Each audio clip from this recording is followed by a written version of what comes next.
എല്ലാവർക്കും നമസ്കാരം. ഇന്ന് നാരായണീയം ആദ്യ ദശകത്തിലെ 5-ാമത്തെ ശ്ലോകത്തെക്കുറിച്ച് ചിന്തിക്കാം.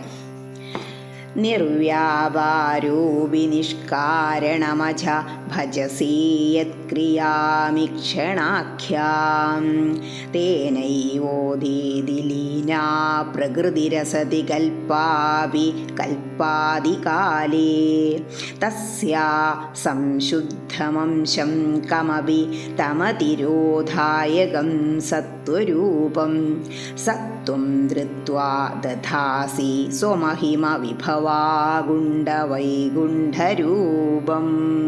ഇനി ഈ ശ്ലോകം എന്തെല്ലാം അർത്ഥങ്ങളാണ് ഉൾക്കൊള്ളുന്നത് എന്ന് ചിന്തിക്കാം. നിർവ്യാപാര അപി, സ്വതവേ ഒരു ചേഷ്ടയുമില്ലാത്തവനാകുന്നു ഭഗവാൻ എങ്കിലും, നിഷ്കാരണം ഒരു കാരണവും കൂടാതെ, അജ ജനിക്കുകയോ മരിക്കുകയോ ചെയ്യാത്തവൻ എന്നർത്ഥം. അതായത് ജനിമൃതികളിൽ നിന്ന് മുക്തനാണ് ഭഗവാൻ എന്ന് മനസ്സിലാക്കുക. ഈക്ഷണാഖ്യാം ക്രിയാം, ഈക്ഷണം എന്നത് 8-ാം ദശകത്തിലെ 9-ാം ശ്ലോകത്തിലും പറയുന്നുണ്ട്. ഭഗവാന്റെ നോട്ടം ആണ് ഈക്ഷണം എന്നതുകൊണ്ട് അർത്ഥമാക്കുന്നത്. ആ നോട്ടത്തെ ആശ്രയിച്ചാണ് മായ ഉണർന്ന് പ്രവർത്തിക്കുന്നത്. ഭഗവാന്റെ ഒരു ചേഷ്ടയാണ് ആ കള്ളനോട്ടം. അപ്പോൾ ഈക്ഷണാഖ്യാം ക്രിയാം ഭജസേ യത് എന്നാൽ ഈക്ഷണം എന്ന ഒരു ചേഷ്ടയെ കൈക്കൊള്ളുന്നു എന്നത് യാതൊന്നോ എന്നർത്ഥം വരും. തേന ഏവ അതിനാൽ തന്നെയാണ്, ഉദേതി ഉയിർത്തെഴുന്നേൽക്കുന്നത്, അത് പിരിച്ചെഴുതുന്നതാട്ടോ. ഇവിടെ 3-ാമത്തെ വരിയിൽ തേനൈ ഓദേതി ഒന്നിച്ചാ കൊടുത്തിരിക്കുന്നത്. അതിനെ പിരിച്ചതാണ് തേന ഏവ ഉദേതി എന്ന്. അസതി കൽപ്പ അപി ലീന പ്രകൃതി, ഇല്ലാത്തതായി തോന്നിയിരുന്നുവെങ്കിലും അങ്ങയിൽ ലയിച്ചു കിടന്നിരുന്ന പ്രകൃതി, അതായത് മായ, കൽപ്പാദികാലേ കൽപ്പത്തിൻ്റെ തുടക്കത്തിൽ, തസ്യാ അതിരോധായകം ആ മായയുടെ അല്ലെങ്കിൽ പ്രകൃതിയുടെ ഒന്നിനെയും എന്നർത്ഥം.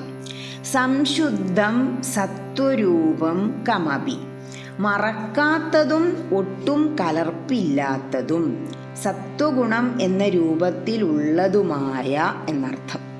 സത്വം ആ അങ്ങ്, അംശം ധൃത്വാ സത്വഗുണം എന്ന രൂപത്തിലുള്ളതുമായ അംശത്തെ കൈക്കൊണ്ട്, രൂപം ദധാസി രൂപത്തെ ധരിക്കുന്നു, സ്വമഹിമ വിഭവാഗുണ്ഠ സ്വന്തം മഹിമയാൽ അല്ലെങ്കിൽ പ്രഭാവശക്തിയാൽ ഒന്നിലും മടക്കം പറ്റാത്തവനേ, വൈകുണ്ഠ വൈകുണ്ഠവാസിയായ ഹേ മഹാവിഷ്ണു എന്ന് വിളിക്കുകയാണ് ഭട്ടതിരിപ്പാട്. ഇനി ഈ അർത്ഥങ്ങളെല്ലാം മനസ്സിൽ വച്ചുകൊണ്ട് ആ ശ്ലോകം ഒന്നുകൂടി വായിച്ചു നോക്കുക. എന്നിട്ട് അതിൻ്റെ അർത്ഥം എന്താണ് എന്ന് ചിന്തിക്കണം. അതായത് ഭട്ടതിരിപ്പാട് ഈ ശ്ലോകത്തിൽ എന്താ പറയുന്നതെന്നോ, ജനിമൃതികളിൽ നിന്ന് മുക്തനായ ഭഗവാനെ നിഷ്ക്രിയ സ്വഭാവിയായിരുന്നിട്ടും അകാരണമായുണ്ടാകുന്ന അങ്ങയുടെ നോട്ടത്തെ ആശ്രയിച്ച് അങ്ങയിൽ ലീനമായി കിടക്കുന്നതും തികച്ചും അസ്തിത്വമില്ലാത്തതുമായ മായാശക്തി സൃഷ്ടിയുടെ ആരംഭത്തിൽ ഉണർന്നു വ്യാപരിക്കാൻ തുടങ്ങുന്നു.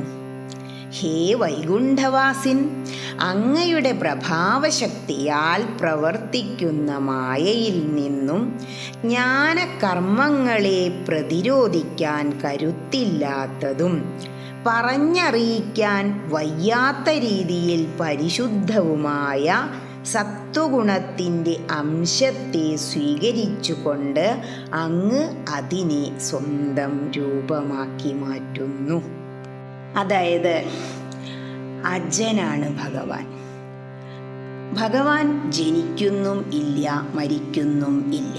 അതുകൊണ്ടാണ് ജനിമൃതികളിൽ നിന്ന് മുക്തനാണ് ഭഗവാൻ എന്ന് പറയുന്നത്. അങ്ങനെ നിഷ്ക്രിയനായിരിക്കുകയാണ് ഭഗവാൻ. എങ്കിലും ചില സമയത്ത് അകാരണമായി ഭഗവാൻ ഒരു വീക്ഷണം നമ്മളിലേക്ക്, ഇവിടെ വീക്ഷണം എന്നാ പറയുന്നത്, ഭഗവാന്റെ ഒരു നോട്ടം അങ്ങോട്ട് അയക്കുന്നു.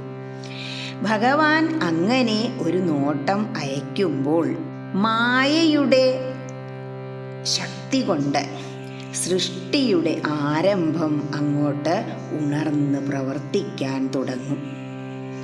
ഹേ വൈകുണ്ഠനാഥ, അങ്ങയുടെ ആ വലിയ ശക്തിയാൽ പ്രവർത്തിക്കുന്ന മായയിൽ നിന്നും ജ്ഞാനകർമ്മങ്ങളെ പ്രതിരോധിക്കാൻ ഞങ്ങൾക്കാർക്കും കരുത്തില്ലാട്ടോ. പറഞ്ഞറിയിക്കാൻ വയ്യാത്ത രീതിയിൽ പരിശുദ്ധമാണ് അങ്ങയുടെ സത്വഗുണം. ആ സത്വഗുണത്തോടുകൂടി ഈ പ്രപഞ്ചത്തിൽ, ഈ മായയിൽ വന്ന് കൃഷ്ണനായി അവതരിച്ച്, അല്ലെങ്കിൽ ഈ സത്വഗുണത്തിൻ്റെ ഒരംശത്തെ സ്വീകരിച്ച് സ്വന്തം രൂപമാക്കി മാറ്റി അങ്ങ്. എന്നിട്ട് എന്താ ചെയ്യുന്നത്? ഒരു കള്ളനോട്ടത്തോടെ മായയെ അങ്ങനെ പ്രവർത്തിപ്പിച്ചു കൊണ്ടിരിക്കുക. ഞങ്ങളാണെങ്കിലോ ഈ ലൗകികർ മായയിലങ്ങനെ മുങ്ങിപ്പൊങ്ങി ജീവിക്കുക. സാധാരണക്കാരായ ഞങ്ങൾക്ക് പലപ്പോഴും ഞങ്ങളുടെ ഈ ജ്ഞാനകർമ്മങ്ങളെ മായയിൽ നിന്നും പ്രതിരോധിക്കാൻ കഴിയാറില്ലാട്ടോ. അതിന് ശക്തി തരേണമേ എന്നാണ് ഭട്ടതിരിപ്പാടിൻ്റെ പ്രാർത്ഥന. ഹരേ കൃഷ്ണ.